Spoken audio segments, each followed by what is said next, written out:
Mathew കുഴലിന്റെ credit അടിക്കൽ PR തന്ത്രത്തെ സഖാക്കൾ പൊളിച്ചു കൊടുത്തു.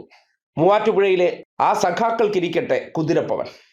എന്താണ് സംഭവം എന്നല്ലേ?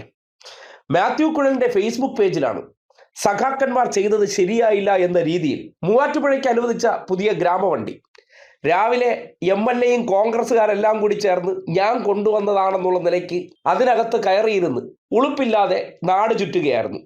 സാധാരണഗതിയിൽ MLA ആണെങ്കിൽ എന്ത് ചെയ്താൽ മതി? ഒരു ഫ്ലാഗ് ഓഫ് നടത്തിയാൽ മതി, ബസ്സിന്റെ പാട്ടിന് പൊയ്ക്കോളും. പക്ഷെ അങ്ങനെയല്ലല്ലോ, നമുക്ക് കുറച്ച് PR പണി കൂടി എടുക്കണ്ടേ? ആ PR പണി എടുക്കും ഒരു പ്രശ്നമുണ്ടല്ലോ കുഴലെ. കാര്യം ഈ സർക്കാർ ഒന്നും ചെയ്യുന്നില്ല.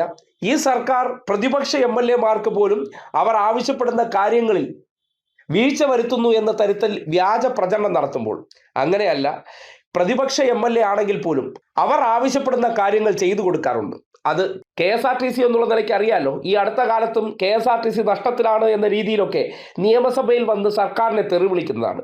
സ്വാഭാവികമായിട്ടും MLA എന്നുള്ള നിലയ്ക്ക് അനുവദിച്ചു കൊടുക്കുമ്പോൾ അതിലൊരു ഫ്ലാഗ് ഓഫിനപ്പുറം നേരെ അകത്ത് കയറി ഇരുന്ന് നാട്ടുകാരുടെ മുന്നിൽ ഞാനിതാ ബസ് കൊണ്ടുവന്നു, ഞാനാണ് സർക്കാർ എന്ന് തോന്നിപ്പിക്കുന്ന പ്രവർത്തനം ചെയ്തു. അത് ചെയ്തപ്പോൾ സഖാക്കന്മാർക്ക് വിഷമം ഉണ്ടാകില്ലേ? കാര്യം ഇത് ചെയ്തു കൊടുത്തവർക്ക് യാതൊരു ക്രെഡിറ്റും ഇല്ല.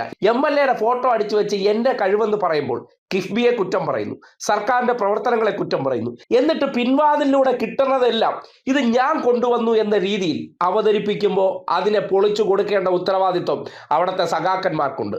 അപ്പോഴാണ് PR ടീമിനെ വെച്ച് അതിൻ്റെ മുന്നിലിരുന്ന് KSRTC ബസ്സിൽ ബാക്കിയുള്ള യാത്രക്കാർക്ക് കൂടി ബുദ്ധിമുട്ടുണ്ടാക്കിക്കൊണ്ടുള്ള അദ്ദേഹത്തിൻ്റെ ആ മോങ്ങൽ പുറത്തു വന്നത്.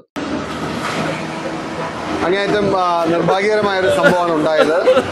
യഥാർത്ഥത്തിൽ ഈ ഒരു KSRTC ബസ് വളരെ ലോക്കൽ ചെറിയ റൂട്ടാണെങ്കിൽ പോലും ഞങ്ങൾ ഇത്രയും ആഘോഷമായിട്ട് ചെയ്യാൻ കാരണം ഈ ഒരു പ്രധാനപ്പെട്ട 3 പഞ്ചായത്തിലൂടെ 4 മുനിസിപ്പാലിറ്റി അടക്കം 4 പഞ്ചായത്തിലൂടെ പാസ് ചെയ്ത് പോകുന്ന ഒരു പ്രധാന റോഡിൽ ആദ്യമായിട്ടാണ് ഒരു പൊതുഗതാഗത സൗകര്യം ഉണ്ടാകുന്നത്, ഒരു ബസ് വരുന്നത്.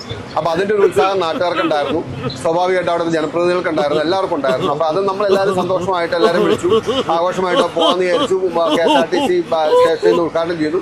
നമ്മൾ വണ്ടിയുടെ മുമ്പിൽ ബാനർ കെട്ടുന്ന MLA എന്ന നിലയിൽ എനിക്ക് വേണം എൻ്റെ പടം കെട്ടി പോകുന്നതാണ് ഏറ്റവും അല്ല. പക്ഷെ ആ എയർഹോൾ അടച്ച് കെട്ടി വണ്ടി യാത്ര സുരക്ഷിതമല്ല എന്നതുകൊണ്ടാണ് വണ്ടിയുടെ മുമ്പിൽ അത് കെട്ടുന്നില്ല എന്ന് വെച്ചൊരു മാല മാത്രം ഇട്ട് പോകുന്നത്. എന്നാൽ ഇപ്പോൾ ഇടയ്ക്ക് വന്നപ്പോൾ LDFന്റെ ഒരു സ്വീകരണം ഉണ്ടെന്ന് പറഞ്ഞു. ഓക്കെ, ആയിക്കോട്ടെ, LDFന്റെ ഒരു സ്വീകരണമായി അവർ മുഖ്യമന്ത്രിക്കും ഗതാഗത മന്ത്രിക്കും മുദ്രാവാക്യം വിളിക്കുകയും അഭിവാദ്യം അർപ്പിക്കുകയും ചെയ്തു. ഞാനും അതിനോടൊപ്പം കൂടി ഞാൻ അവിടെ 2 വാക്ക് സംസാരിച്ചു. അവർ